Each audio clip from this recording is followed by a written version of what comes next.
think there's something about the arts and theater specifically that the relationships that you make when you're involved in those things. It's tough to make a career at, whether you're on stage or backstage. There are a select few that can do it and do it well and do it for a living. I mean, she's worked for what she's gotten. She has a natural talent, obviously, that's undeniable, but there's a lot of people with talent. There's a lot of people with talent. Some people make it on that talent alone, and some people have to find a way to make that talent work for them, and she's definitely the latter. Karen Olivo, West Side Story.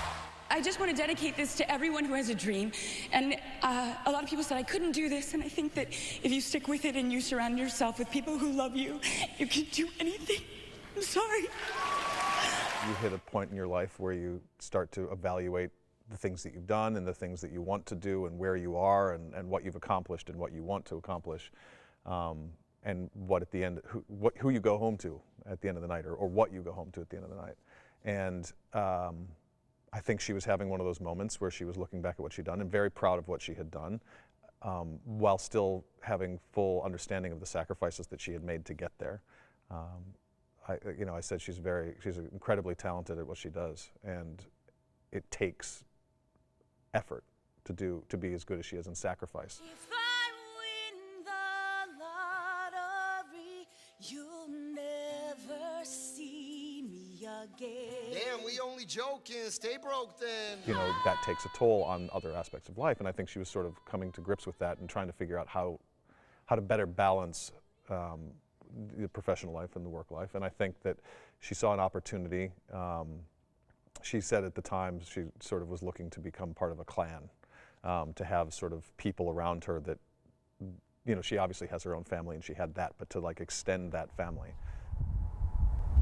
I mean, I was a little proud of my cell job, I guess, of the city, because when we started a relationship, I knew that was always going to be a challenge. So I was a little surprised by her willingness to do so, and obviously very open and welcoming to it. Yeah, we joke about it, about how, her first visit here was when the weather was beautiful, and we all know Madison can be beautiful when it is beautiful. Took her to Farmer's Market, got her an apple fritter, and things like that, and showed her some of the theater in Madison. That was a big thing that I wanted to make sure she understood, that there was a vibrant art scene here. I'd like to think that she didn't move here because of Madison, but she obviously didn't not move here because of Madison.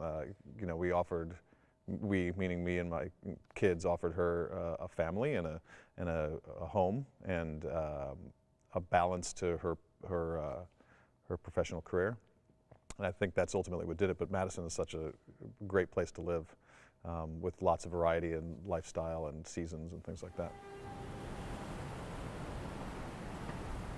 There was a misconception that she was quitting, that she was retiring from it, from acting, but it was really taking a break and finding out, okay, I've done this, I know how this works, let me try the other thing and see how it works, and then let me find how to put them both together and to be able to balance that, which is really tricky. She was taking a break, she was figuring out how to create that balance, and this was an opportunity for her to be able to work on something that clearly is an amazing piece of work, while not having to go to the coasts, still being in driving distance, and to be able to really make a role her own while still trying to balance that family life, right? So, obviously the moment you hear, what if I did this? What about this opportunity? The initial thought is, well, no, don't go, right? Like, you don't want to, because you're thinking about the logistics of it and how often are we going to see you and what does that mean for our schedule, and that's the stuff that starts going through your mind initially. But then you start to think about it and what it would allow her professionally, what would allow her personally, what it allows our family, and the opportunities. My kids have been able to go see the show now a couple of times. That's amazing. I'm laughing in the face of casualties and sorrow. For the first time, I'm thinking past tomorrow. Every time I've seen her perform, I'm proud of her, whether it's her practicing at the piano in our house, or whether it's here at the Capitol Theater, or whether it's on stage doing Hamilton.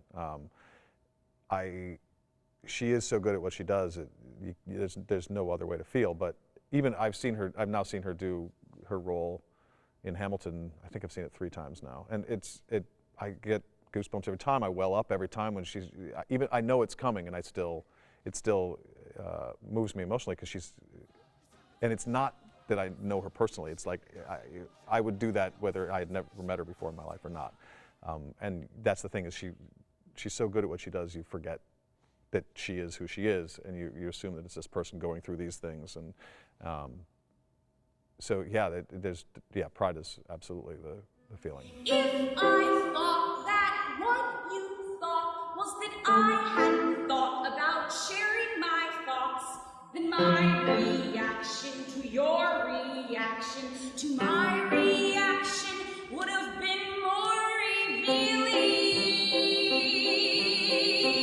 I've never doubted that she's going to kill it. So to some degree, I can just sit there and enjoy it as a fan,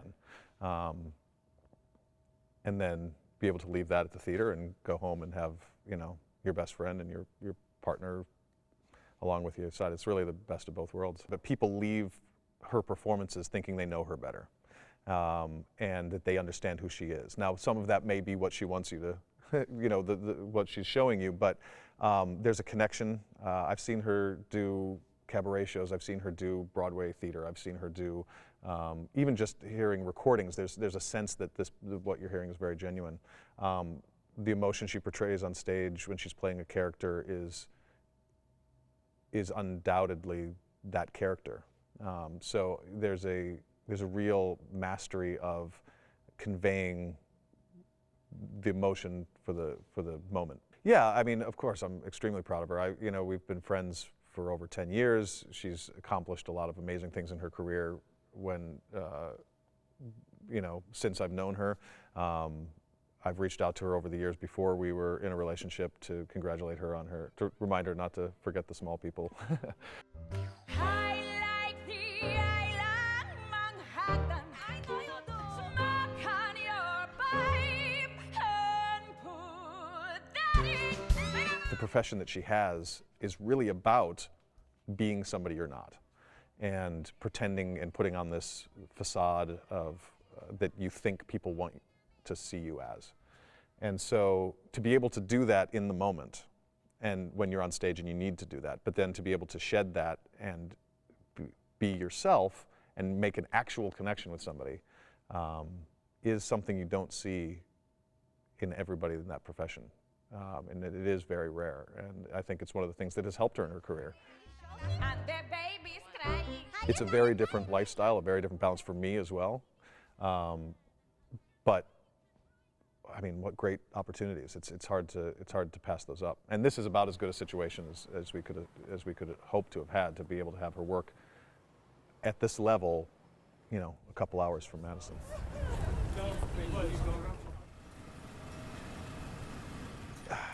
It's surprisingly a natural fit. Surprising in what way?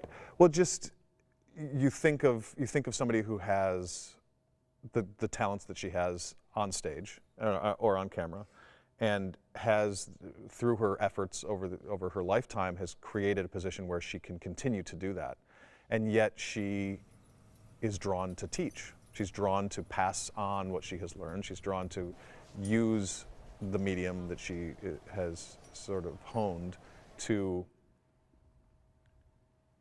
offer young people the ability to do what she has done. She's used it, it's been sort of cathartic for her over her career to use it as sort of a therapy and allow her to work through things that she's had to deal with in her life. And she really tries to pass that on to the students and show them how you control your emotions, how you use them as a tool, good things and bad things.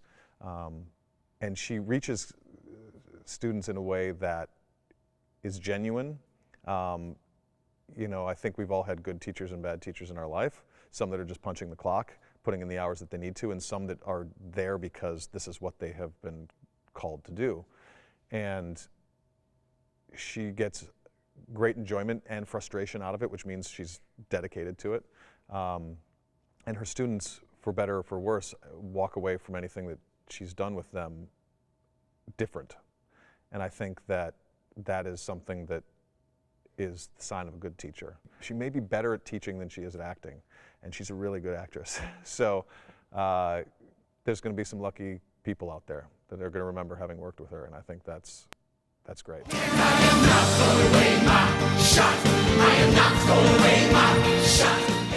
That's sort of the exciting thing about it. I don't know. We have not been wanting for excitement, that's for sure, whether it's just day-to-day scheduling excitement or whether it's getting on a plane and going to Austria with the kids. Things seem to find her and us. Occasionally I get to do something cool and bring her with, but it's not quite at the same caliber. Not throwing away my shots. It's nice to be sort of a fan of your wife, right?